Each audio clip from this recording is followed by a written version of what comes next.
Okay, so imagine this. You're in Beirut, just going about your day. When, boom, massive explosions just rip through the air near the airport. And this isn't some action movie or anything. This is the reality of what's happening right now with this conflict between Israel and Iran. And we're looking at all these news updates and expert analyses. And, Things are intense. yeah, things are getting really intense. What's really striking to me is how fast this has escalated. You know, we've been tracking these proxy conflicts for a while now. Right. But this is like right on the edge of a direct confrontation. Yeah, it feels like we're on a razor's edge. And I think before we even get into like the specifics of what's happening now, We need to understand why this whole thing just feels like a powder keg. oh, absolutely, you can't just like drop into this conflict. Without understanding the history here. I mean, we're talking decades of mistrust between Israel and Iran, Right. proxy wars, constant tension, And of course, the big one. Iran's nuclear program. Right. Because Israel sees that as a direct threat. A direct threat to their existence. Exactly. So, with all that as a backdrop, then we see Israel launching these airstrikes in Beirut.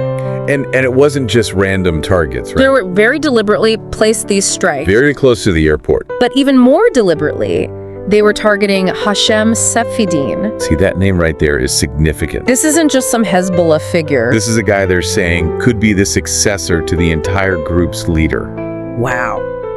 So you start to think about it. When Israel targets this guy specifically, are they trying to take out Hezbollah's leadership? Before he even gets a chance. It's like preemptive. That's a whole other level. It's a power move. Yeah.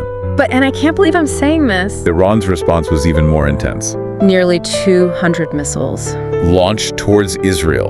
I know. I mean, just the audacity of that is mind-blowing. It's a total game changer. I mean, yeah, okay. A lot of those missiles were intercepted. Some of them, they hit their targets. Yeah. Both central and southern Israel got hit. This wasn't just about, flexing their muscles or whatever. This was Iran showing everyone they are willing to directly engage with Israel. On a scale we haven't seen before, and This that changes everything. it's easy to get caught up in the strategy of it all. Like you said, it's a chess game. But it's easy to forget that there are real people Oh, yeah. actually caught in the middle of all this What's happening on the ground in these places? that are being attacked. Well, that's the thing that just breaks your heart, you know? We're getting these reports.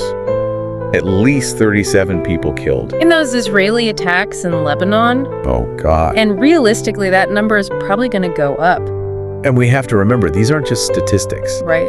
These are families Communities, real people. whose lives are just shattered Yeah. by this violence. And even if their lives aren't lost, The long-term impact on these communities, the No. trauma, the displacement. absolutely. It's not just about rebuilding buildings, it's about rebuilding lives. You got it. And it's not just Lebanon either. We have to keep in mind. This conflict, it's like it sparks these tensions everywhere. Right, like what happened in Tulkarm. In the West Bank, Exactly. that targeted killing. Of the Hamas network leader there. It's like throwing gasoline on a fire Yeah. because it shows how everything's connected. Right. It's not just Israel and Iran in a vacuum. You've got Hamas, Hezbollah. All these groups with their own agendas. That's a tangled web. And they all get pulled in. Yeah. And now you've got Houthi rebels in Yemen. who we know have ties to Iran. Mm-hmm. They're claiming responsibility for that drone attack.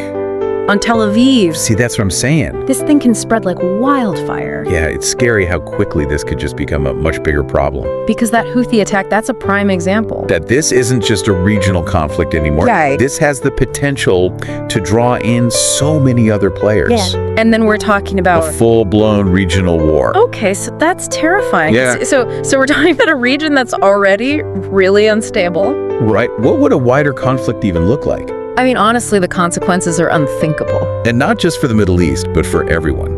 We're talking about a part of the world that's absolutely crucial. The global energy markets. Right. Any kind of disruption there, and it's going to send shockwaves everywhere. Yeah. We're talking potential humanitarian crises. Refugee flows on a massive scale. Right. And then the risk of other countries getting involved. Which just makes everything worse. It's like a domino effect. Exactly. It's scary. So with everything at stake here, What is the international community doing? to try and de-escalate the situation. Somebody's got to be waving a giant stop sign here. It does feel like one wrong move. And this whole thing could just explode. Yeah, you're exactly right. Yeah. The chance of somebody miscalculating something right now is... It's really scary. So what can the international community even do at this point? That's the million-dollar question, isn't it? There are no easy answers here. Not a one. It's not like there's a magic wand we can wave and make it all go away. Right. The UN, they're saying, hey, everybody calm down. Let's figure this out peacefully. Right. But let's be real for a second. When has that ever worked? Yeah, good point. What about the US, though? I mean, they've got to have some influence here. Well, Biden's already come out and said he's against Israel attacking Iran's nuclear sites. okay. So that's definitely sending a message. But it also shows you just how precarious this whole thing is. Yeah, To find a diplomatic solution here. it's like walking a tightrope. And right now, neither side seems too eager to even step onto the rope. So, For those of us who aren't, experts in this stuff, what should we be looking out for? in the coming days and weeks, Well, keep your ear to the ground. listen to what both sides are saying. Is it all threats and bluster? Or are they even hinting at the possibility of talking to each other?